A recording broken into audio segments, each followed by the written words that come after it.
Assalamualaikum warahmatullahi wabarakatuh. Hai, apa kabar, Sobat JB semua? Semoga selalu dalam lindungan Allah Subhanahu wa Ta'ala. Di video kali ini, admin akan berbagi sedikit riwayat dan silsilah waliullah, yang makom karomahnya terletak di daerah Gunung Gelis Bogor. Pangeran Aryabaya.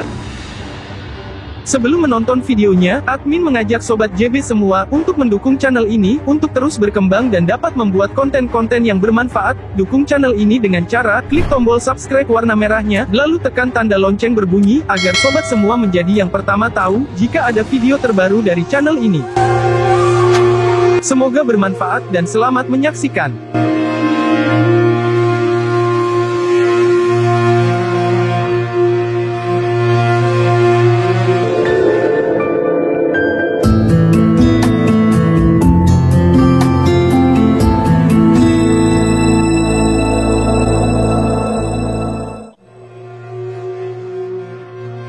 Sejarah masuknya agama Islam di Jawa Barat tidak terlepas dari penyebaran Islam di tanah Jawa secara umum, yang dilakukan oleh 9 wali, atau juga dikenal dengan sebutan Wali Songo.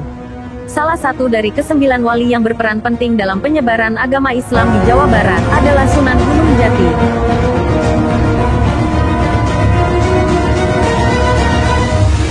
Sunan Gunung Jati adalah seorang raja dan juga seorang wali. Sunan Gunung Jati memiliki nama asli Syarif Hidayatullah. Gerakan Islamisasi oleh Sunan Gunung Jati dilakukan dengan pendekatan agama, politik, ekonomi, dan secara kultural atau melalui kebudayaan. Sebelum Sunan Gunung Jati menyebarkan agama Islam di tanah Jawa Barat, ternyata sudah ada gerakan dalam penyebaran Islam di Jawa Barat. Gerakan ini dipelopori oleh Syekh Kuro dan Syekh Nurjati. Pada tahap awal, penyebaran agama Islam di Jawa Barat dilakukan oleh 2 guru agama Islam, yaitu Syekh Kuro di Karawang dan Syekh Nurjati di Amparan Jati yang saat ini merupakan kawasan Gunung Jati. Penyebaran agama Islam yang semulanya berlangsung dari mulut ke mulut, kemudian berkembang menjadi sebuah lembaga, yaitu pesantren. Syekh Kuro dan Syekh Nurjati membangun pesantren di kawasan permukimannya masing-masing.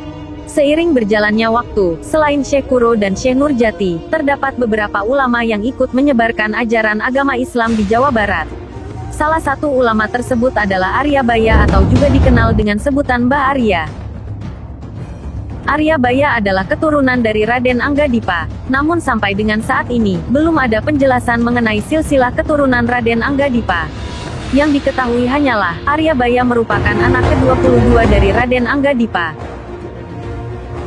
Silsilah keluarga Aryabaya menunjukkan bahwa Aryabaya adalah keturunan keluarga Sukapura.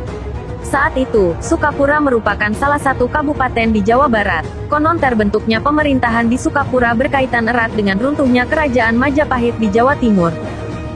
Pemerintahan Sukapura terbagi dalam 3 periode, yaitu 1. Periode Sukapura, tahun 1632 sampai tahun 1628. 2. Periode Manonjaya, tahun 1829 sampai tahun 1901. 3. Periode Tasikmalaya, 1901 sampai sekarang. Kabupaten Sukapura berdiri setelah Perang di Pati Ukur pada tanggal 16 Juli tahun 1632, yang tertuang dalam Piagam Sultan Mataram. Aryabaya adalah keturunan keluarga Sukapura, yaitu dari dalam Wiryawangsa yang menjadi bupati pertama Sukapura. Bupati Sukapura pertama diangkat menjadi bupati oleh Sultan Mataram pada tahun 1632 sampai tahun 1674 dan diberi gelar Raden Tumenggung Wiradadaha, yang memiliki arti prajurit yang gagah perkasa, serta berani dalam membela keadilan dan kebenaran. Setelah Bupati Sukapura pertama tidak menjabat lagi sebagai bupati, maka jabatan tersebut diduduki oleh Dalem Tambela. Kemudian, jabatan sebagai bupati diteruskan oleh Raden Anggadipa. Raden Anggadipa dikenal dengan sebutan Dalem Sawida. Sebutan ini menunjukkan bahwa Raden Anggadipa memiliki 62 orang putra dan putri dari beberapa orang istri. Pada masanya, Sukapura pernah mengalami masa kejayaannya. Hal ini dibuktikan dengan pesatnya kemajuan dan keberhasilan Kabupaten Sukapura pada masa pemerintahan Raden Anggadipa. Pada masa pemerintahan Raden Anggadipa, Kabupaten Sukapura menjadi pusat gerakan tarekat Satariyah di Asia Tenggara. ulama besar pemimpin gerakan Tarekat Satariyah yang setia mendampingi Raden Anggadipa dalam menjalankan pemerintahan yaitu Syekh Abdul Muhyi. Raden Anggadipa mampu menjadi penopang syiar agama Islam yang berjalan tanpa menimbulkan gejolak dan konflik.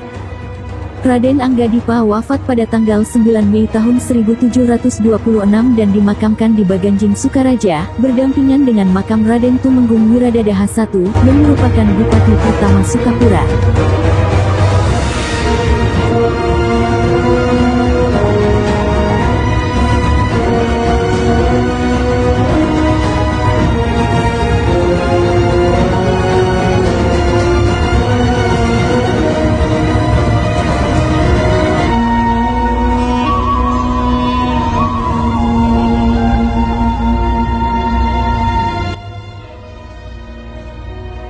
Demikian, sedikit kisah dan riwayat Pangeran Aryabaya, semoga bermanfaat buat semua. Khususnya sobat-sobat JB yang sudah menonton video ini. Jangan lupa, dukung channel ini untuk terus berkembang, agar dapat membuat konten-konten yang bermanfaat. Dukung channel ini dengan cara, klik tombol subscribe berwarna merah, lalu tekan tanda lonceng berbunyi.